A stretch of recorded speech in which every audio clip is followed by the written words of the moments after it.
Hope you guys enjoyed your bye week. Last week was a good week. Opportunity get some work in on the field and at the same time get some guys healthy here. I think everybody enjoyed their weekend off. Coaches had a big week recruiting on Thursday and Friday, so a lot of good work there. This is a big football game that's coming up. A really good football team that we're playing. Checker Neyland. Excited to see all of our fans in the atmosphere Saturday afternoon. I know our guys and our staff are ready to get back on the field. Really good football team that we're playing. You look at them really in all three phases of the game. They have scheme and players that can change the way the game's played. Defensively, playing as good as anybody in the country. Offensively, a veteran quarterback and skilled players that can make a bunch of plays and on special teams, extremely dangerous as well. We also get a chance to welcome Eric Berry back here, two-time All-American, guy that's going to be inducted into the Hall of Fame here later this year. Guy that represents everything that's good about Tennessee football, and excited to have him back here home. So, with that, I'll open it up. Question. Rob and Eric. On the depth chart, they have Chaz and Caleb. How wide is Bruce? Can they play outside? Yeah, he can. That's just the way Bill wanted to list it. So. We'll see as he gets back on the field this week, and he's worked at both spots. And they're really good at stopping the run. What are some of the emphasis you're going to be stressing in your run game this week to be successful? Yeah, they're good at stopping the run. They're good at getting after the quarterback too. First of all, they got really good skill, and when I say that, I'm talking about their big skill up front too. They're physical, they're dynamic, they're thick, they play strong, they're multiple up front. They've created a bunch of negative yardage plays in the run game, and that's given them the ability to go get after the quarterback, second and long, third and long too. So you got to do a great job in communication. You got to win some one-on-ones when you're in a one-on-one. Your double team's got to be good enough to change the way the line of scrimmage looks too. So big test for us up front and across the board offensively. What are some characteristics of a Bobby Petrino-led offense specifically? Well, first of all, I've said it already. They got really good personnel. Quarterback's a smart decision maker. He's able to extend and make some plays with his arm, but he's always got some balance in what he does too. So we got to do a good job in the run game and be able to handle all the different pass concepts that you're going to see from him. With Chaz and Caleb taking that spot from Brew, what do they do? Or Dante too. Right. What do they do maybe differently than what Brew does, and does the offense change at all with their skill set? Yeah, offense won't really change. Those guys have been involved in perimeter screens where they're the ball carrier. They've been involved with the blocker. Offensively, we feel good about their development.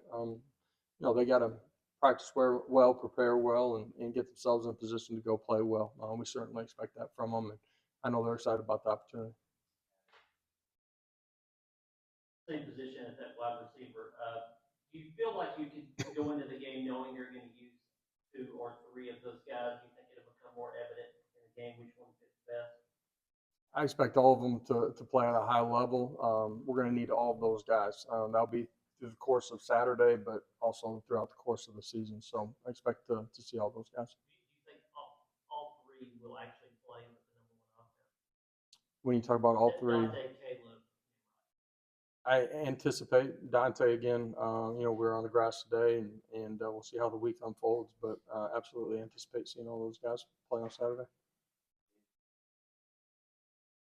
How much can the tight ends also help make up for Brew's loss, especially with Jacob getting going against South Carolina receiving game? And then what does McCollum need to do to maybe bounce back from plays there against South Carolina? Bounce back. Don't let one play affect another play. Being able to reset, extremely important at every position when you're a competitor and you're going to play for 60 minutes. Not every play is going to go your way. It won't on Saturday. Don't expect our guys to play perfect. We strive for it, but that's just not the nature of this game. There's good players on the other side. They got coaches that are scheming it too, so it's not going to be perfect. Understand that. Reset and go play as hard as you can from snap to whistle.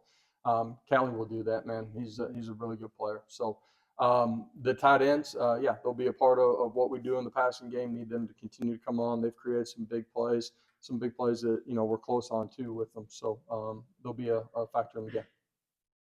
What impresses you the most about Max Johnson's game, and have you seen a difference in film from A&M once the Not a ton of difference in them.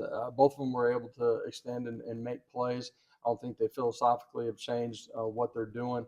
Max is a guy that's played a lot of football. He's played in a lot of different environments. Does a really good job of taking care of the football. He has the ability to extend and make plays and throw the football down the field when the play breaks down or when he's got pressure on him. And so we got to do a great job of matching guys out on the perimeter.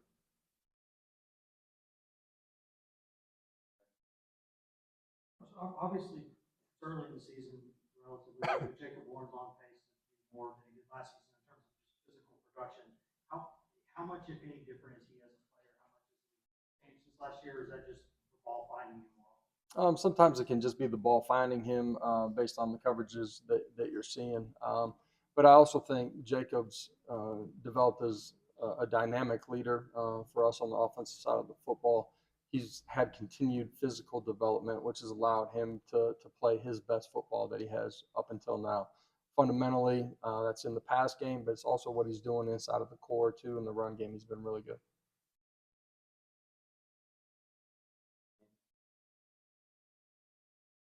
You mentioned getting healthy at the quarterback club. You mentioned trying to get Nico Slaughter back. Maybe he could be good. How much did this rest and open week help him, and will he be able to play for you? Yeah, important for Danico, important for some other guys. Inevitably in this game and certainly in this league, it's a physical battle every time you're out on the football field. So Danico, we anticipate being ready to play. Again, he's got to go through the week and be in the right position, but anticipate that happening. pretty good game out in Dallas this week, the Red River rivalry, something like that. I was wondering if you got a chance to watch that game. I saw the last drive. Great job by Dylan and that offensive unit. That was not the game that I was watching early in the day.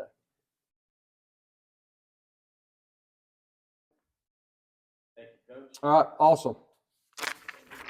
Y'all have a great one.